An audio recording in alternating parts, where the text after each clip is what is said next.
Hola amiguitos, saludos, bienvenidos. Bueno, el domingo, hoy estamos miércoles, pero no sé cuándo subiré este vídeo, por el mercadillo de antigüedades que acostumbro a ir en el suelo y de muy malas trazas, estaba este libro, que para mí es un tesoro, ¿no?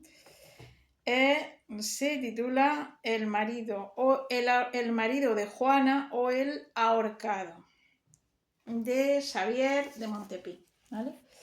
Este libro es de 1890, o sea, tiene más de 100 años, ¿no? Y bueno, este autor, Xavier de Montepín, a mí me gusta mucho y he intentado yo comprar por el Vinted y por Wallapop algún libro de este autor y no hay. La verdad que por Vinted los envíos son más baratos, mucho más baratos. Y ahora estoy comprando y vendiendo también por el Vinted. Y solamente hay libros en francés, en español no, o sea que esto es dificilísimo de encontrar y lo compré por 3 euros. La verdad es que hay que tener psicología para ir por los mercadillos estos de segunda mano, porque ponen los precios que le da la gana. Entonces si a ti te ven entusiasmado o que te gusta mucho algo, pues te piden mucho dinero. Por eso yo mis emociones me las guardo. Yo simplemente cogí el libro, ¡oh! Me dio una alegría. Digo, ¡ay! De Xavier de Montepín. Es que hay que abrirlo y está hecho una porquería el libro por fuera, ¿no? Ya lo veis, ¿no? Entonces cuando vi, me dio una alegría, pero yo no mostré mis sentimientos, sino que yo, mis emociones, sino con indiferencia le dije al que estaba vendiendo, digo, ¿qué quieres por este libro? De 3 euros. Me dio una alegría porque te lo voy a sacar yo pasta, que no hay. Bueno, esta novela de Xavier de Montepín, el marido de Juana se titula, y entre paréntesis, el ahorcado, yo he puesto el ahorcado solo, es una novela histórica y casi que me ha gustado más hasta ahora, y mira que me han gustado todas las que he leído, algunas no he comentado por aquí, de este autor, de Xavier de Montepín. Me ha gustado más que ninguna, ¿no? Entonces voy a hablaros primeramente del momento histórico en que se enmarca la novela. Vale, esta novela se enmarca en Francia, en París, en 1552, transcurren 10 años, hasta unos 10 años, hasta el 1560 y pico, ¿no? En ese momento, en Francia, era el momento previo a la matanza de San Bartolomé. La matanza de San Bartolomé, esas cosas aquí, yo creo que aquí en España no han pasado, son unos salvajes, eran unos salvajes los franceses. Por eso yo alucino cuando veo a la gente de izquierda de aquí. Hay un ministro que es de izquierda y parece que están contra España. Nos critican que tenemos que pedir perdón a los países latinoamericanos. Y digo, pero bueno, pero este tío está de ministro de España o está de ministro de otra gente. Nos desprecian, o sea, nosotros nos despreciamos a nosotros mismos. Pero cuando veo las barbaridades que hacían otros países, digo, mira, estoy muy orgullosa de ser española. Yo creo que estas barbaridades que pasaban en Francia en este siglo, aquí en España no han pasado, porque eran eso de la matanza de San Bartolomé, eso fue una bestialidad, ¿no? Está enmarcado dentro de la guerra religiosa. Ya digo que es el momento previo a la matanza de San Bartolomé, que ocurrió en 1572. Bueno, la matanza de San Bartolomé ocurrió del 23 al 24 de agosto de 1572, en que la gente atacaron a los hugonotes y los mataban como si fueran cerdos. O sea, y la reina, que en ese momento, bueno, que era regente, no, era la reina madre, que era esta Catalina de Médicis, pues ella lo consintió. Entonces, bueno, aquello fue un desastre monumental, se mataban de uno a otro, y aquí en la novela es el momento previo, y trata de eso, de cómo estaba Francia en ebullición en esa época. Entonces, los monarcas que había en ese momento era Enrique II, en la dinastía de los Capetos, coincide ya con estos reyes, se acabó la dinastía de los Capetos, que se casó con Catalina de Medici. Bueno, esta era una bruja, una tía más mala que la quina, que envenenaba y hacía de todo, demonio emplumado, la tía. Y bueno, entonces tuvieron, creo que fue 10 hijos por ahí, ¿no? Enrique II y Catalina de Medici. Bueno, cuando murió de una forma en un torneo, Enrique II, pues le sustituyó su hijo Francisco II. Pero y Francisco II se había casado siendo un niño con María Estuardo. Y murió enseguida, no tuvieron descendencia, si eran niños, ¿no? Y después de morir Francisco II, entonces el siguiente rey fue Carlos IX, Carlos IX.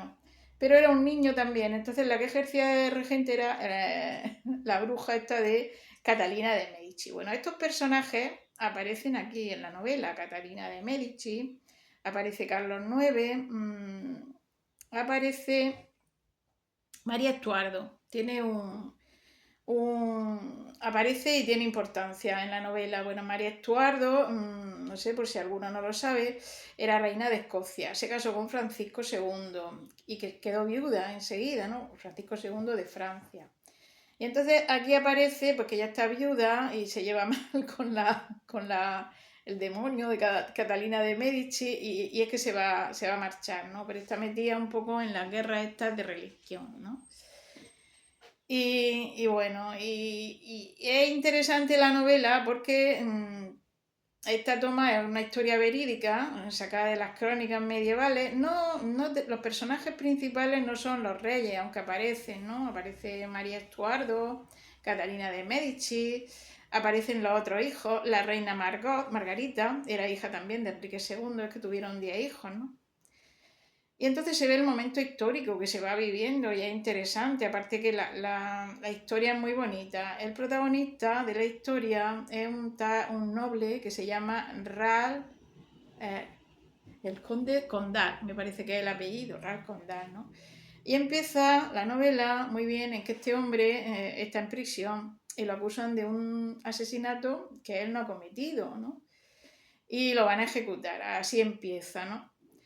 Y bueno, os voy a leer ahora un poco de cómo eran los procesos allí en Francia, en esa época, que yo creo que eran así. Yo me he enterado de todo esto a través de la literatura. Y bueno, hay otras obras literarias que tratan de esta época y de estos hechos tremendísimos, ¿no? En que la gente se mataban uno a otro. Una de las escenas que aparece aquí es que hay unos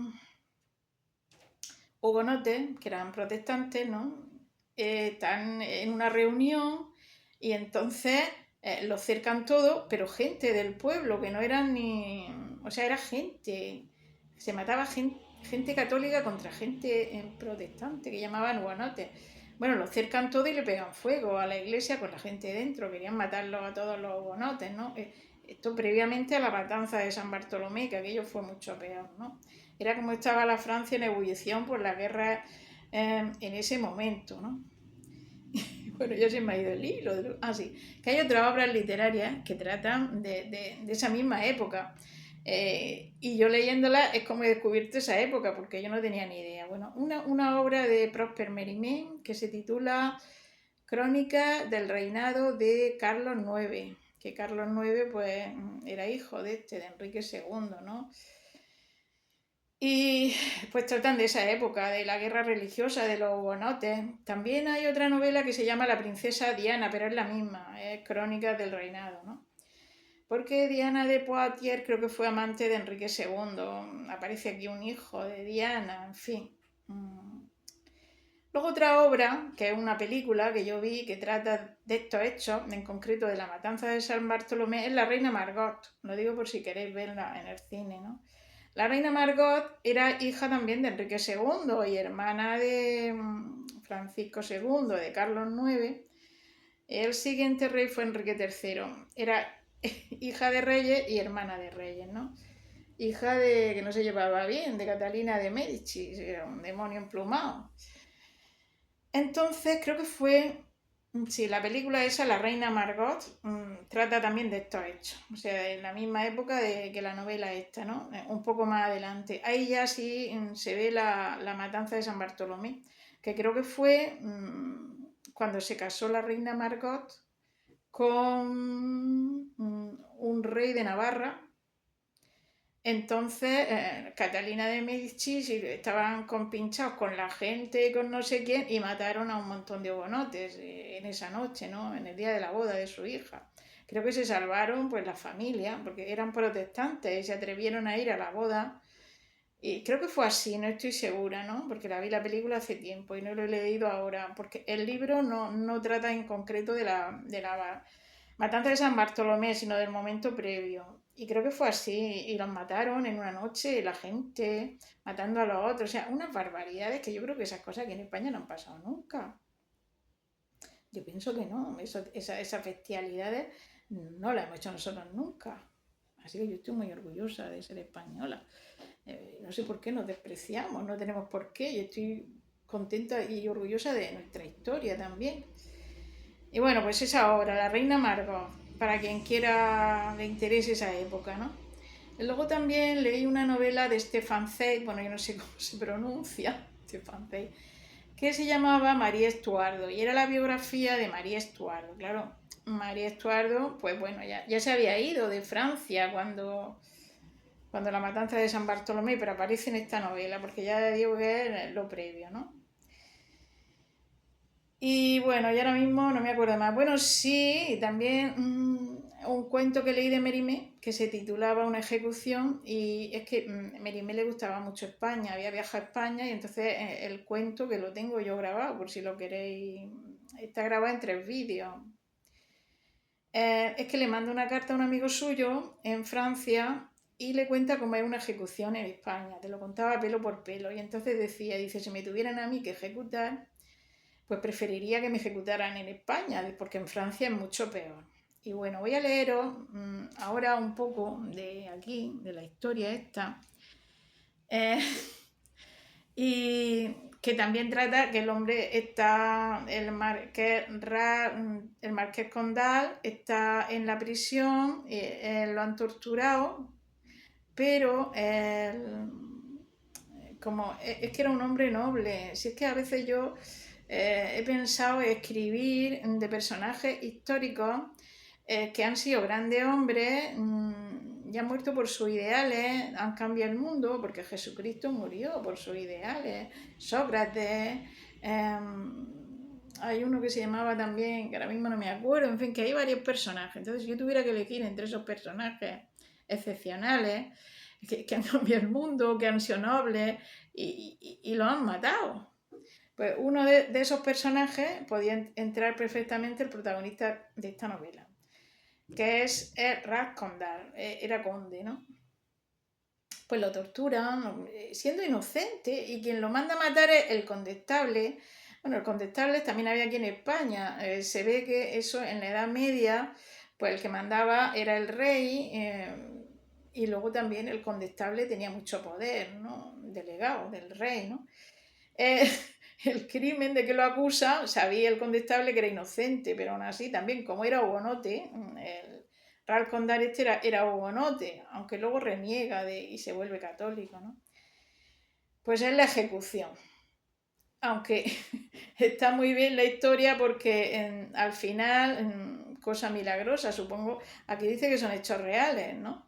Eh, a pesar de haberlo colgado y de haberlo torturado, porque la tortura lo condenaron a la tortura, encima que lo iban a matar de la bota, y la bota era que tenía que meter los pies en agua hirviendo con azufre, pero el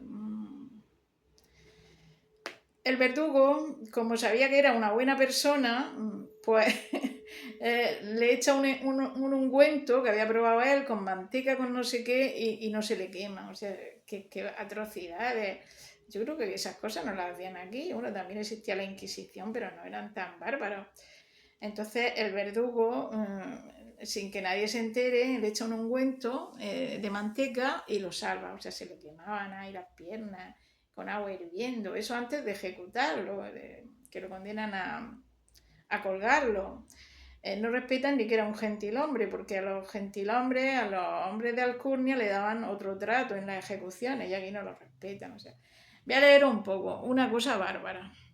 Entonces, bueno, va a ser muy difícil que este libro lo consigáis, ¿no? Pero Bueno, ya digo que de Merimés es más fácil las crónicas de conseguirlo, de Carlos IX, o la princesa Diana, no, la condesa Diana también, creo que es la misma. O leer de Stefan Zweig, María Estuardo, o ver la película de la reina Margot, que no es exactamente esta historia, pero trata de esa época y es muy interesante, ¿no? Cuando ves estas barbaridades que hacían. Pero qué coño me dicen a mí toda esta gente izquierdosa de que tengamos que pedir perdón, pero nuestra historia tan salvaje no hemos sido nunca, pienso yo, con las barbaridades que yo he visto aquí. Y los franceses, no les cae el zurullo en el culo de lo orgullosos que están de su país y de ser franceses. Pues mírate las barbaridades que hacían. ¿Por qué no tenemos que estar orgullosos nosotros de ser españoles? Pues claro que sí, tenemos una historia estupenda, mejor que otros muchos países y mejor que los ingleses. Un día salía un inglés en la tele. ¿Y usted qué es? ¿A qué se dedica? ¿O qué gracia tiene? Y dice, yo soy ciudadano inglés. Y con eso ya lo tenía todo completo. Ya era un gran personaje porque era ciudadano inglés. Y aquí nosotros parece que estamos encogidos, somos españoles y hay que sentirse orgullosos. Si no, mira la historia, ves lo que hacían otros. Porque yo pienso que estas cosas aquí no han pasado nunca. Bueno, también han pasado barbaridades e injusticias, pero tanto no, ¿no? Bueno, voy a leer un poco. Aquí ya se ve que, bueno, el verdugo ya lo han llevado al pobre infeliz, el conde este, que lo van a ejecutar, lo han torturado, han hecho todo lo que han querido y sabiendo que era inocente, el inquisidor, o sea, barbaridades. Y ahora voy a leer un poco aquí de cómo se desarrollan, ¿no? Las cosas, por leeros algo de aquí, ¿no? Dice, los soldados acababan en efecto de disponerse en dos líneas, por entre las que pasaron frailes de todas las órdenes, religiosos tapados, sacerdotes, que avanzaron lenta y silenciosamente hasta la puerta por la cual debía salir el conde de Candar, que era él el que iban a ejecutar. Detrás de ellos iban los penitentes, negros y blancos, que como hoy formaban parte de todas estas ceremonias.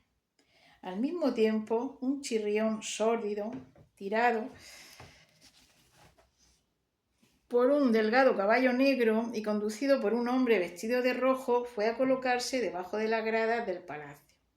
Al fin, la puerta se abrió.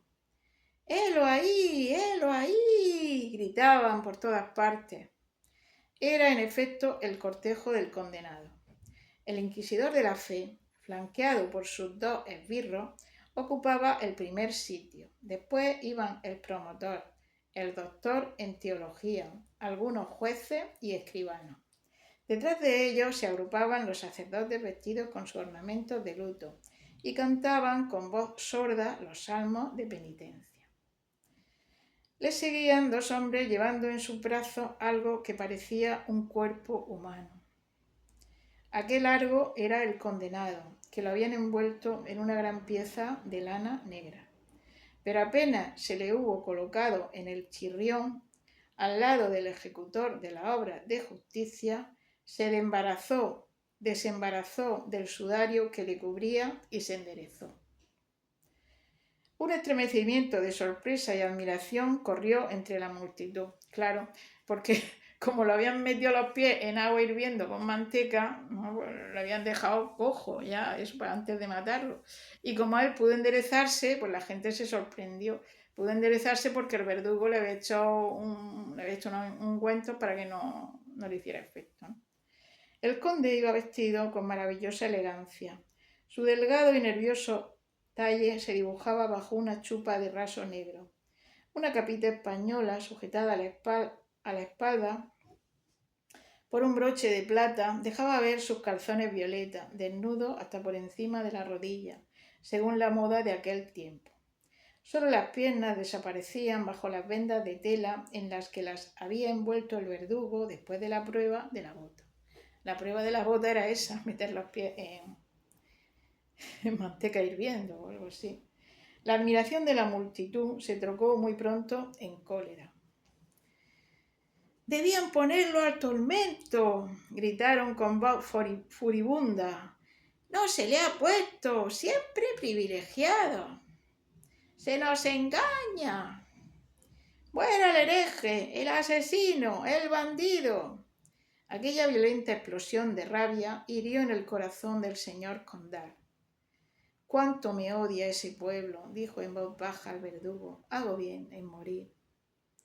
El cortejo se había puesto en marcha. Los sacerdotes cantaban el De Profundis que los penitentes acompañaban a coro en medio de grandes vociferaciones. El inquisidor, habiéndose vuelto, vio al conde sobre su innoble carreta. «Oh», murmuró mordiéndose los labios, «ese verdugo cuánta razón tenía en desconfiar de él. No ha torturado al insolente gentilhombre». No era posible retroceder ni aún detener la marcha del cortejo. Detrás de él, este era el inquisidor, se redujo a devorar su furor y unió su voz a las de los que cantaban el oficio de los muertos. Al pasar por delante de la prisión, Ral de Candar levantó la vista y apercibió a Floret inclinada en una ventana y llorando. Con un gesto y una mirada saludó a la joven. Después, dirigiéndose al verdugo, dijo: «Amigo mío, llevo alrededor del cuello una cadena de oro de gran valor. Os pertenece. Pero si por última vez queréis hacer algo de agrado al que va a morir, dad de mi parte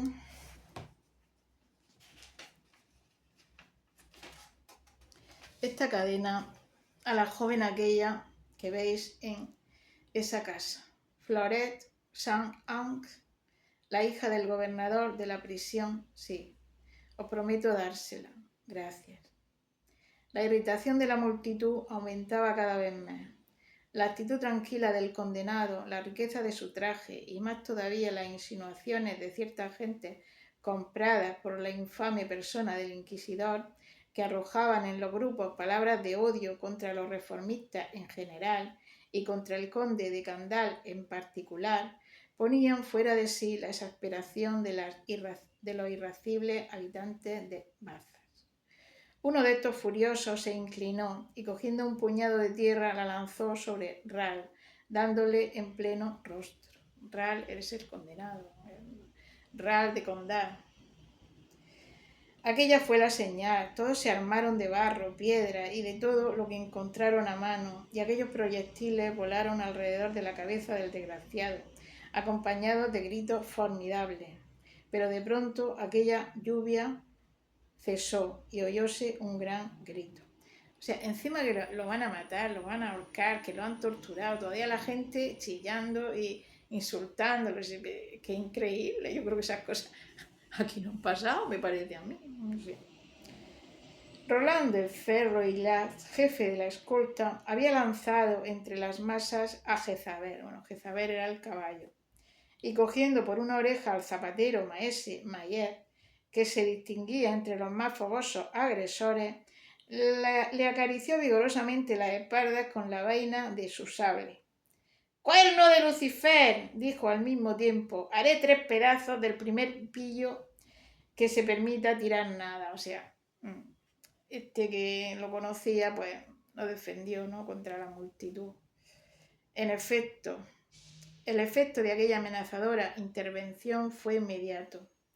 Los gritos continuaron, pero nadie tuvo la imprudencia de lanzar sobre el chirrión nuevos proyectiles. El zapatero gruñía por lo bajo. Y ahora empieza aquí otro apartado, pero bueno, que es contando de lo mismo.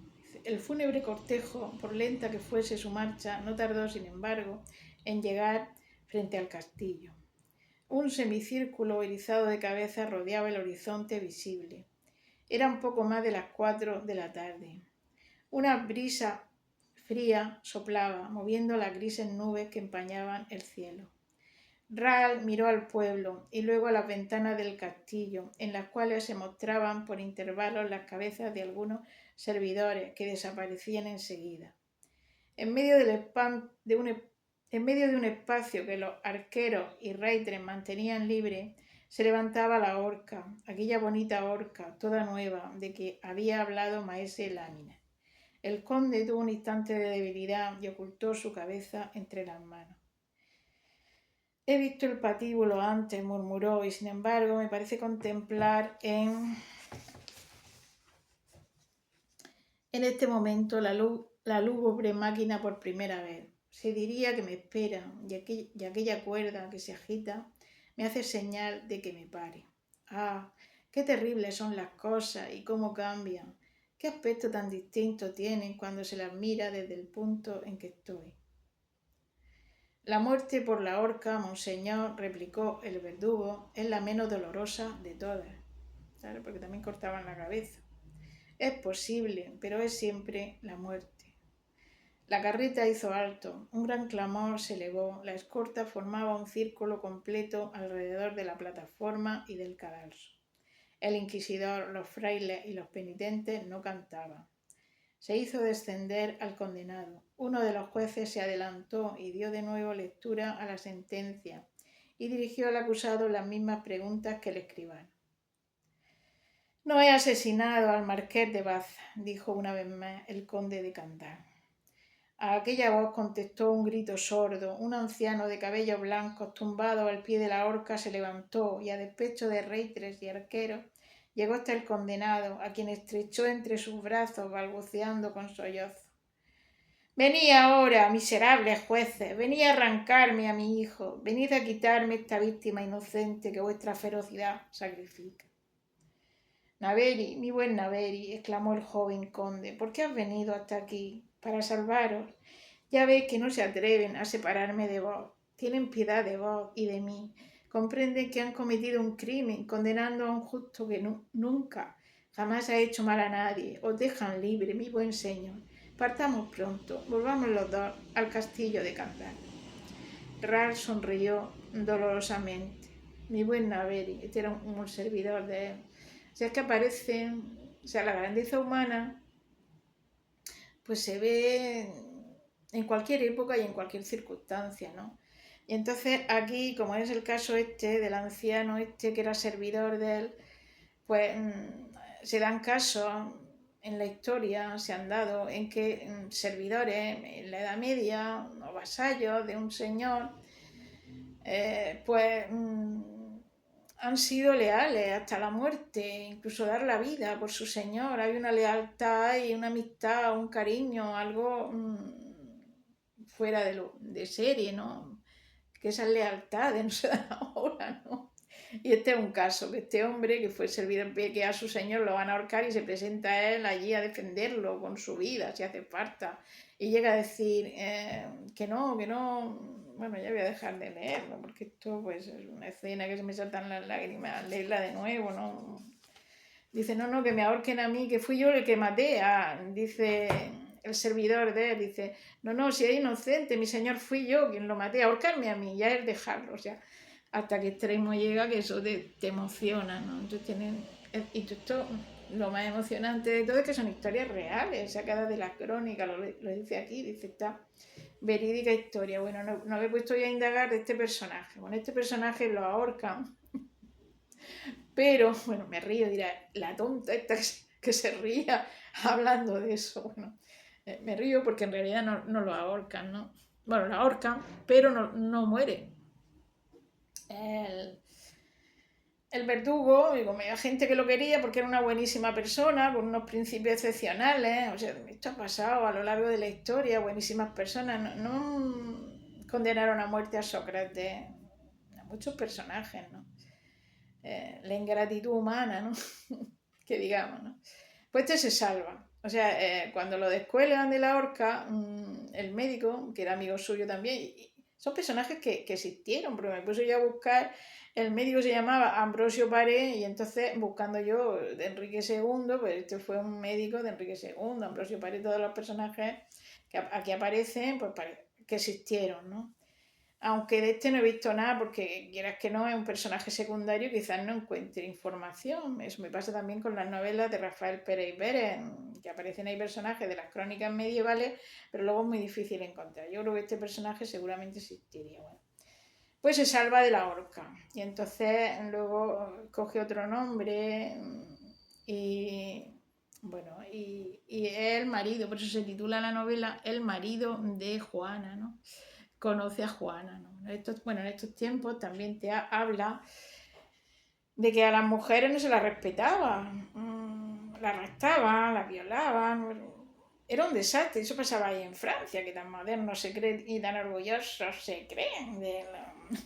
Yo un poco, y yo soy un poco, no sé cómo se dice eso, afrancesada quizá porque me gusta mucho la literatura francesa, pero la verdad es que hacían bestialidades. Bueno, y aquí también eso se ve, ¿no? Él es el marido de Juana, el ahorcado, eso se titula, ¿no? Y bueno, a Juana la conoce porque la raptan, era una mujer guapísima, bellísima, y la van a raptar. Y entonces él que va por el camino la salva y se enamora, ¿no? Y entonces hay una historia de amor muy bonita, ¿no? No cuento más por si lo leéis, aunque como no, si alguien lo quiere leer, que apague el vídeo. Como bueno, hay un canal que a mí me gusta mucho que se llama No Solo Clásicos y ahí aparece, veo algunos vídeos, es una profesora de literatura, se llama Marta, y entonces en algunos vídeos que he visto muy interesantes, por cierto, y explica muy bien, sabe muchísimo de literatura, lo que hace Marta, habla de un libro y luego dice, aviso, dice, quien vaya a leer el libro a partir de aquí, que no escuche. Y eso es una buena idea. Y bueno, voy a decir cómo termina la historia. Así que si alguien quiere leer el libro, pues que no escuche a partir de este momento, ¿no? Porque esto es muy difícil encontrar este libro. Alguien lo puede leer en francés, pero en español es dificilísimo. Así que si alguien lo quiere leer, que no escuche. A partir de ahora voy a contar el final, ¿no? Bueno, pues este hombre, conde de Candal, pues salva a una mujer, a Juana, que era bellísima, que la van a secuestrar, le estaban secuestrando en ese momento, raptando, y la salva, y se enamora de Juana, ¿no? Y él se enamora de Juana también, ¿no? Y entonces se aman muchísimo, son muy felices, viven 10 años, felices, muy felices. Pero lo que pasa, precisamente el verdadero asesino da la casualidad, pues son casualidades de la vida, ¿no? Que se enamora de Juana. Y el padre, pues, le da esperanza, el padre de Juana. Y él se pone a estudiar, a buscarse un porvenir, porque le da palabra al padre de que, bueno, si ella quiere, que consentiría que se casara con Juana, ¿no? Y entonces Juana se enamora de este y se casa con él y al otro lo rechaza, ¿no? Son muy felices, tienen un hijo, ¿no? Una historia muy bonita, bueno, pasan más cosas, no es solo lo que allí cuente, ¿no? Y bueno, entonces, pues todo maravilloso, hasta que el sinvergüenza de aquel, el Roberto, pues se entera de eso y va contra él. Entonces es un hombre justo, se pone otro nombre, ¿no? Es un hugonote, ¿no? Y, y bueno, al final, bueno, pasan muchas cosas que a pesar de esto lo podéis leer. Al final muere de manera trágica, ¿no? Pues es muy feliz, pues como es la vida. Cuando uno es feliz, pues se tiene que contentar.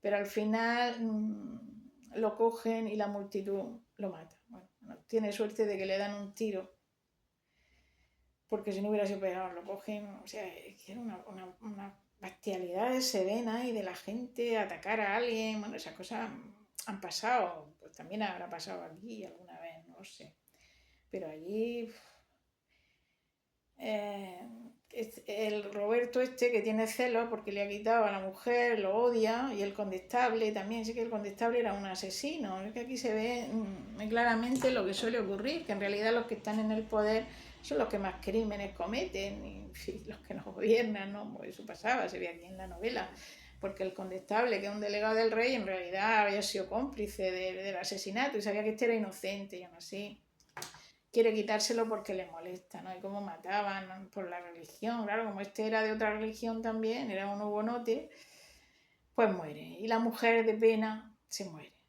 Y se queda el hijo para vengar, o sea, realidad pura y dura de la vida.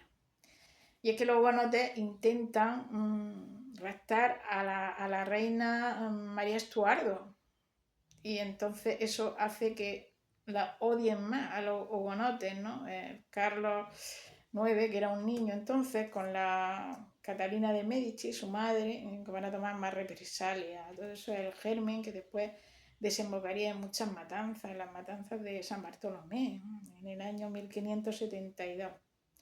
Todo esto era por el año 1560 y algo, ¿no? Y después vendría todo eso, que fueron tragedias con la religión, muchas muertes, mucha violencia. Y bueno, amigos, espero que os haya gustado este vídeo. Yo os recomiendo que si encontráis por ahí libros de este autor, de Xavier de Montespín, en Mercadillo, pues que los compréis, porque vais a disfrutar una lectura estupenda. Y luego le podéis sacar mucha pasta, porque esto se cotiza muy bien por Wallapop y por Vinted, porque es que no hay libros, en el Vinted no hay ninguno. Ya he estado buscando yo para comprarme y no hay ninguno. Y en Wallapop había, y me compré yo alguno, pero ahora mismo ni hay, ¿no? En toda colección supongo que habrá, pero piden mucho dinero por estos libros. Así que si os encontréis por ahí con un mercadillo de este autor, Xavier de Montespín, yo lo recomiendo que lo compréis, porque vais a disfrutar mucho y encima podéis sacarle dinero, que tal y como se está poniendo la vida, pues no es tema de reña. Bueno, ya más adelante quiero leer más obras de Unamuno, que ahí tengo, pero claro, también voy leyendo libros y me gusta comentarlos con vosotros, que disfruto hablando. Este lo leí anoche, digo, voy a hacer el vídeo y ahora que lo tengo fresco, ¿no? Entonces, cuando tenga tiempo, pues leeré más libros, más cuentos de Unamuno, que es muy interesante. Bueno, muchas gracias por venir, saludos para todos y suerte.